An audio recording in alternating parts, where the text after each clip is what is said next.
Our last story is about an exceptional man, First Lieutenant Mark Little. We caught up with Mark at Walter Reed Medical Center, where we learned that a soldier's attitude is an invaluable part of their capacity to recover. You're sure to agree after you meet this resilient soldier. And after his story, we'll be talking with Mark about where he's at today and what he's pursuing. Here it is.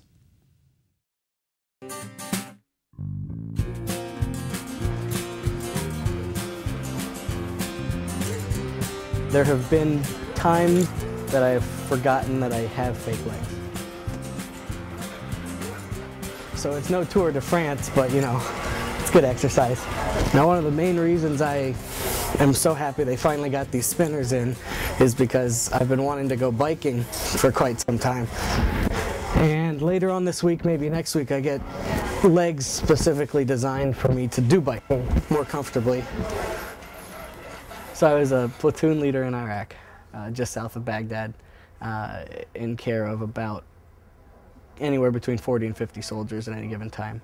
And while I was in Iraq, which was a total of 92 days, I got hit by 3 IEDs. The first 2 IEDs were kind of boom, shaken up. Everybody kind of goes, oh crap, that stunk, but we kept on rolling. We were okay. The second one, I got a decent concussion from, which caused them to medevac me to northern Iraq to get my head looked at. They said, you're crazy, but you were before, so you can go back to combat. So they sent me back down, and I was on a combat logistics patrol on September 7th. Same thing as I always did, except just outside the front gates of our forward operating base. Something was awry. It was just a gut feeling, an instinct. Something was different than usual. And just as I called it out on the radio to make everyone aware, you know, heads up, let's say really, really high alert, a large explosion, which hit my truck, the second truck in the convoy.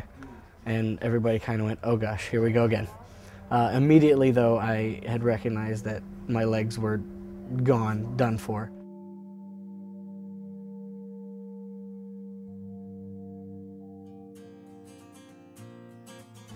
Hi. I'm being filmed.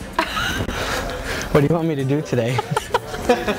Kyla kind of observed early on that I was not somebody who was going to sit in a wheelchair for very long, if ever. Halfway there, baby. Come on, halfway there. Touch your cheeks. Touch it. There you go.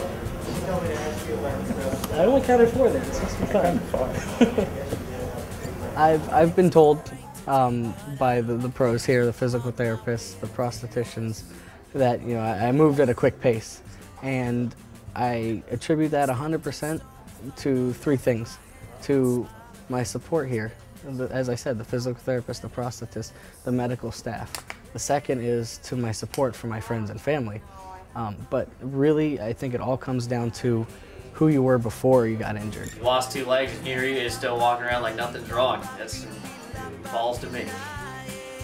I don't know how to say it. I mean, he's my inspiration. How do you keep yourself motivated from day to day? I think of the guys that are still over in Iraq, the guys that picked me up, put the tourniquets on my legs, put me into the Humvee and took me to the TMC. The guys that saved my life. And I say every single morning when I wake up, is there anything I can do? Is there anything I can possibly muster that would make them prouder of me than they were yesterday? I absolutely refuse to sit down and let something dictate to me how my life is going to be run. I want to mountain climb, hike, parachute, run in the desert, all sorts of cool stuff.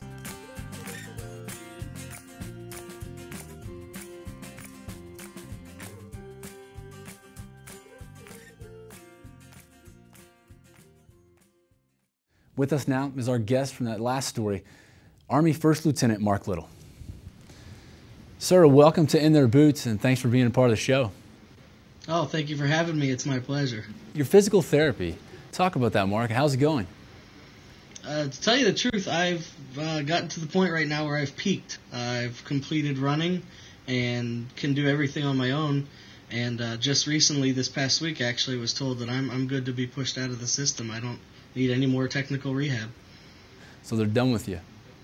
Yeah, they're kicking me to the curb, proverbially. Are there any veterans in your life that you've met since your injury that have inspired you along the way? Really, there's a couple, more than a couple, I'd have to say. Everyone I really meet is an inspiration in one way or the other, whether it be positive or negative. You know, there are some out there that are on the downward spiral, but we try and all bond together. One in particular, he's a good family friend of mine for a long time, and we just became really close since my injury, actually. He was a former sergeant, U.S. Army, and I guess the reason that he pushes me is he treats me exactly like he did and would have had nothing happened. And that's really important to me, because really I can do everything I used to be able to, just with more jokes now. So it's nice to have, you know, good friends like that just treat me exactly like they would have. Yeah. Well, Mark, you talk about how it feels good to have people relate to you like they did before your injury, but how have you changed in your outlook on life since your injury?